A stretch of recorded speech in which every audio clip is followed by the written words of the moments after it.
When I saw Shinobi's trailer earlier this year, I thought it looked cool. Now that the game's actually out, yeah, it's a cool game. It is a Metroidvania with heavy focus on combat. Light and heavy attacks can be chained for different effects, and as you go through the game, you'll get the chance to unlock new moves and abilities. These are very easy and very satisfying to pull off.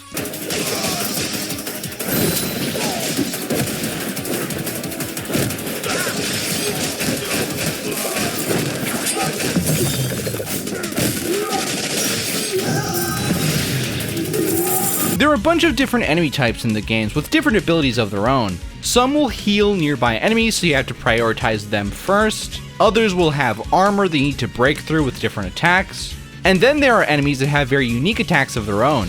I'm confused on what these purple attacks are. I could have sworn that the game said that you couldn't parry them at first, but I found myself being able to do that, so I'm guessing it just indicates a very strong attack? I don't know. It mostly starts off with just bosses being able to do them, but later on some of the normal enemies can do them as well. Even some enemies that you've already seen up to that point. We have 4 special moves that can be changed out for other ones in the menu. Spitting fire, the parry, throwing bombs, throwing a giant Castlevania-like boomerang cross, and a few others. I know it's a shuriken.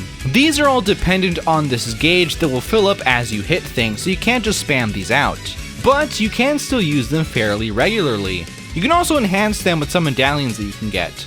These things are pretty neat. My favorite one is the one that gives you money with every hit after you reach 20 hits on the hit counter. It makes buying things from the shop a lot easier to do.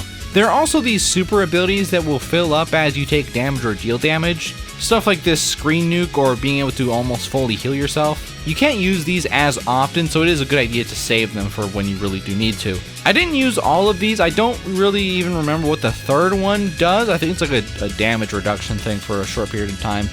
But the last one is like a super screen nuke that reduces your health to almost nothing, so I just never bothered using that ever. Kind of a shame, but I guess you could experiment with that if you care to do so. I do hate that the environmental damage will take you back to the beginning of the screen. Like, just do some damage to me and let me keep going, dude, come on. Some optional areas have a lot of this, a lot of environmental damage, so it can be a pain to go through. I even turned the game off once or twice because I just kept having to redo the thing I literally just did again.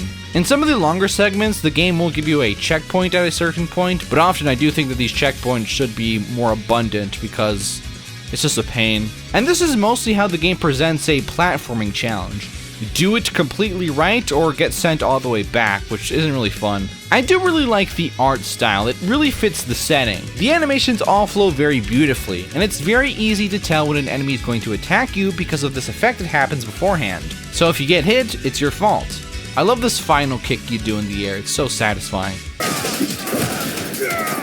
I think this game really shines with its bosses. They aren't too hard to figure out, but they offer enough of a challenge to keep you engaged.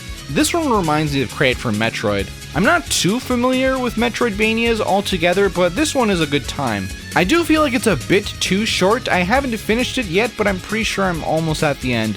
I finished it, I was almost at the end. I've already 100%ed 3 stages already, which, I mean, isn't a bad thing, but I would expect me to take a little longer to be able to do that. But then again, it's only $30, so, I mean, I guess it makes sense that it would be shorter, but you know, I wish it was a bit longer, but what is here is really good. You also unlock a boss rush mode at the end, which is great. Apparently this is a franchise, Shinobi. Yeah, I didn't know Shinobi was a franchise until now. That's cool. Maybe I'll check out some of the other games.